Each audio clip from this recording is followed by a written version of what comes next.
My name is Lois Alston, and this And, is and I'm Alex Isaacs, and we're going to be talking to you about Seesaw and how you can implement it in your classrooms. so just a little bit about us. As I said, this is my name is Lois Alston. I'm an ed tech specialist in the Long Branch School District. I've been there since 2002. I've taught math for 15 years, and this is my fourth year as an ed tech specialist. I'm a Seesaw ambassador and have just grown to love this program the moment that I found out about it last year. And we have taken off in Long Branch in using this throughout the elementary schools, some of the middle school and high school math teachers. And so I'm excited to share about Seesaw today with you.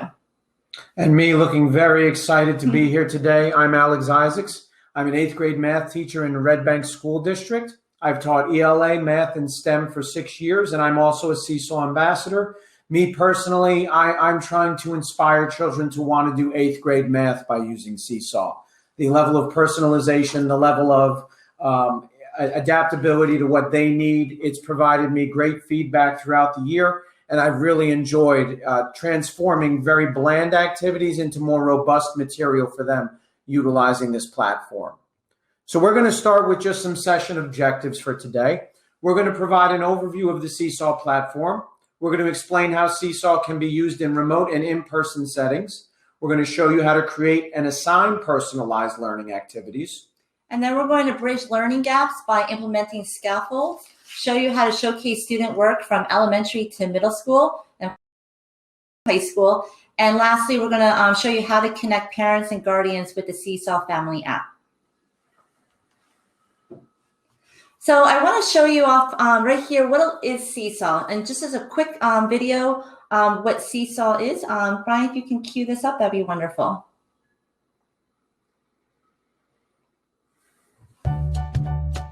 Millions of students, teachers, and families in over 150 countries use Seesaw to increase academic achievement and build a powerful homeschool connection centered around student learning. With intuitive and open-ended tools, students go from consuming to creating in any subject and create a portfolio that grows over time. Because students record their voice, teachers gain insights by understanding each student's thought process, not just the end result. With Seesaw, all families can see and support their child's learning, regardless of language spoken or device used at home. Our premium service, Seesaw for Schools, is the best way to harness the power of Seesaw to build a thriving and connected community at your school or district. Here's why. Save time and do more with fewer apps. Premium tools like multi-page and drafts help teachers save time and provide the best learning experience for their students. Align curriculum and track student progress. With Seesaw Skills, student work is connected to the curriculum standards you care about, and teachers get an organized view of student progress, all as part of their existing classroom routine. Year-over-year portfolios help teachers and families see how their students have grown over time. Plus, with Seesaw for Schools, families only have to sign up once. Increase collaboration and community. Enable even more co-teachers and specialists to connect with any Seesaw class in order to support student growth together. Staff can collaborate and save prep time by sharing lesson ideas in an activity library personalized to your school or district. So as you can see, Seesaw in less than 2 minutes right there offers quite a bit to schools, to teachers, and to students.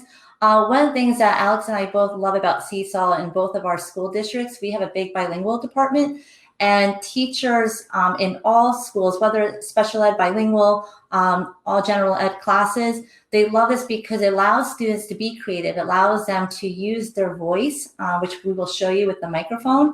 And it really allows teachers to personalize and to really kind of dive deeper into how to help students individually.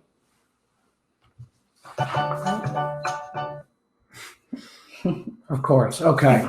So the great thing about this platform for me is that obviously all of us are coming from a variety of different settings right now as far as how your classroom is being run. Whether you are hybrid, whether you are all in person, whether you are full remote, This platform is going to be excellent for you simply because it provides learners, whether they're in person with you or at home, the opportunity to demonstrate their knowledge and understanding.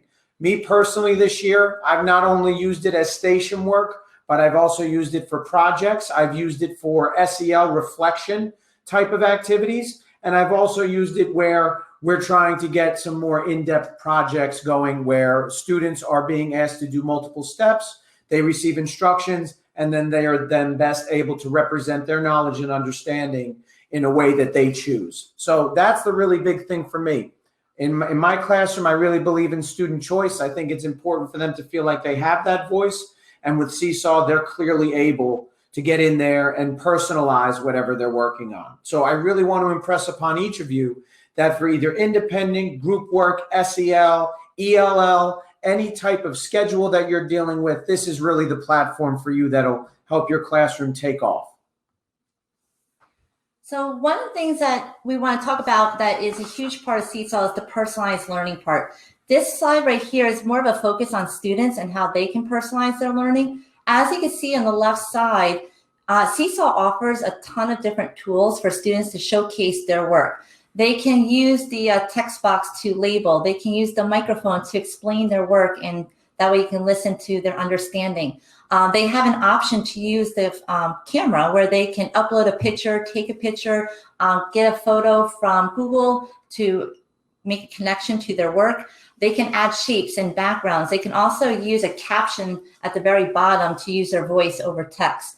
And then as you can see on the very bottom, they can annotate and draw anything that they're trying to showcase using a marker, a pen tool. There's a highlighter tool. Then they can change the colors on anything to make it more visual for themselves and, again, to be creative. On the right-hand side, students can also get more of a personalized lesson on each page where a teacher can show a little demonstration on that one page, and there's up to 20 pages with the Seesaw for Schools, and they can show multiple demonstrations on each page. So here, I just want to show you a quick tutorial on how a teacher can really, again, personalize and show students how to do something and model for them. So what I'm going to do, I'm going to quickly show you what it looks like on the Seesaw app. Right here is a first grade, second grade lesson for a teacher. This is using a magnifier where a student can basically see this white screen and then try to use the microphone to record their voice as they read the words. So as a teacher, they can give an example for their students. And how this would work, they would click on the microphone, start recording, and then as a teacher, they see that's right up here, and they can, tell the students, explain what they have to do. So boys and girls, you're going to click on the magnifier right here. You're going to go to each word that you see that pops up, and I want you to just say it out loud. So they would go here and they say wrap, map, and then they continue on. So a teacher can model for them. Once they're done modeling, they click done. And as you can see here is the play button. But if you notice, it covers everything that was there before. All a teacher would have to do now is go on the bottom corner and pinch in, and now they're recording. It pops up right here. And now here's the actual part that the student is using. And so all a student would have to do is click on the play button, and they can see it right here, the model on the top corner, and then they can go ahead and complete it themselves.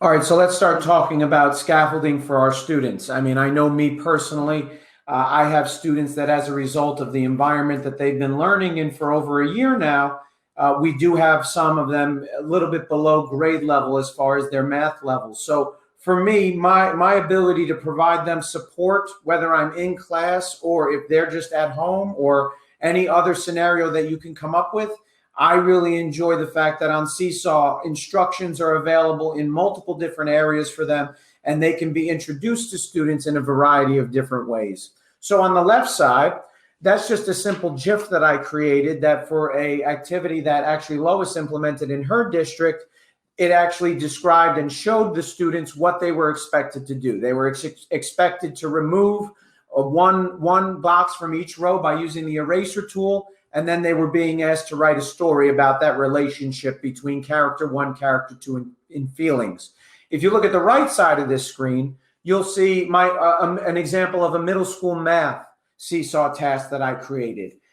Basically, what you have there is those GIFs that I put in the top left corner. Those were linked with videos on how to determine how many solutions were possible in this type of activity, which was linear systems of equations. And then students were being asked to drag and drop those little tiles on the right side into the work pane. But what I want to show you very quickly is that in my own Seesaw, and this is my own, you have the ability that when you look at a activity, you can always sign in as the sample student. This is what's going to be available to them. At any point, if they are confused by the instructions or what they need to do, they click right here, and then everything is available to you. And not only is it available to you in text, but I also even decide to read the instructions to them, where if I click play, for the stained glass graphing, I sound very depressed and I'm talking to them. However, it still gives them that other instance where if they're confused, my ELLs, if they don't quite understand what's going on here, they have the ability to simply listen to me talk it to them. And then last but not least, if they're really struggling, I even have the ability to simply embed any type of item in for them. So for this project, I actually linked the rubric for them so that they always were aware of how they were going to be assessed.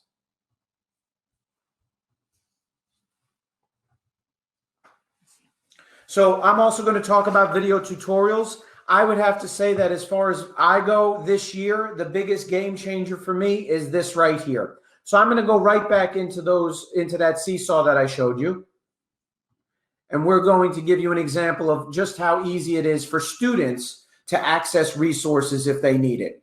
So basically, this is an activity that I had them do a stained glass graphing project. And I can fully appreciate that linear systems of equations, I'm already boring some of you out there with this. However, this is a very challenging concept. So what I wanted to add for students was basically I added video tutorials in for each column in the tables. So for example, this left side, I gave them from my Google Drive that I just uploaded into Drive a slope intercept basics video where if they click there, they are brought immediately to my video. They do not have to go searching for anything. And I've had multiple students give me feedback saying, you know, you've made math more accessible. They didn't use that word, of course, but they were basically saying it's a lot easier to find where I need to go. So my ability to provide personalized videos based on the data that I've been garnering throughout the year has been invaluable to me as a math teacher. And I think that for my students who have been so far out of school in a traditional sense, especially my virtual learners, I think that this has brought my instructional game to a whole new level. And I think it's been an excellent tool in order to embed those videos directly into your lesson. So I cannot say it enough. And it doesn't have to even be personalized videos. You can find anything from YouTube, bring that in and link it into your project or activity. And the good news is with Seesaw, you can upload as many videos as you want per page. So that's the nice part too, where you can add as many videos in order to help them as needed. So the third scaffold is activating prior knowledge. As we all know as educators, this is very important to have students find out from them, what do they already know previously, what do they want to know, and then obviously what they've learned. So using Seesaw helps teachers be able to display this, whether it's a KWL chart, a sentence stem, again, going back to what Alex had just shown you, having a related video or photo. And as you can see on this screen right here, we have a KWL chart, but then we also have a video on the top right-hand corner, again, just to bring that connection for students, as well as a model video right over here on the left-hand side, so they can see a video to help them understand. They can see a model video to get them to go forward with their lesson and their activity. And then it allows connection too with teachers and students afterwards. And students can use a variety of tools on their end afterwards, again, using the microphone, using the pen tool, or even using the camera tool to show their understanding. So I'm going to talk a little bit about visual cues. Visual cues are basically any of those images that you see on the left side of your screen. These are Seesaw icon shortcuts, where if you do a colon and then you type in the word in the middle of the colon, add another colon, it will then add that image into your instruction. So as you can see here on the right side, that card sort that I had shown you previously, this is a screenshot of the actual directions that students are seeing. So not only is this really good for me because it allows me to really pinpoint what tools that I want my students to be using, but it also allows my ELLs and very young learners to better understand how to navigate the workspace and know what tools that their teachers are expecting them to use. So for me on this one personally, you can see in the top part, I'm simply asking them to use the move tool. That's the little hand symbol that they're allowed to then move it around. And then for page 2, I give them the option. They can use the pen, pencil, label, photo, and upload tools in order to demonstrate their understanding with regard to a math concept. In addition to that, if they ever run out of room, they are able to add an additional page in order to show their work or to explain an instance of one of their answers. And I just really like the fact that it really takes a lot of the guesswork out of the instructions. These visual cues are very good for my ELL students because it more easily allows them to be able to figure out, okay, this is what I need to do. This slide, I'm going to now record my voice, etc. So the visual cues really help close the gaps in mastery and allow young learners and ELLs to really thrive on this platform. And the last scaffold, number 5, is the talking opportunities. And as I stated before, this was the big part in Long Branch that teachers that I talk to, because I work with all the teachers using Seesaw throughout the district, is that microphone feature. Brian, if you can cue up video number 2, that would be wonderful. Very next day. I think 23 does not belong because it is a prime number, and 3 times 3 equals 9, 4 times 4 equals 16, and 5 times 5 equals 25. And 23 only has 1 and 23 as its factor. Thank you, Brian. So as you can see right there in that short clip, that student is able to explain his math thinking and to show his work at the same time. And that's what I love about this. A student can show their work, they can draw all over the computer, and then they can use a microphone at the same time. And now it really helps the teacher to see how well the student can explain their understanding of their math problem and to show their work. And then on the right-hand side, that's actually my son who's in 4th grade, it helps students to be able to read out loud their reading, again, to check for fluency. So for math, be able to explain their work, for reading, to be able to check their fluency. They're both great tools using that microphone feature.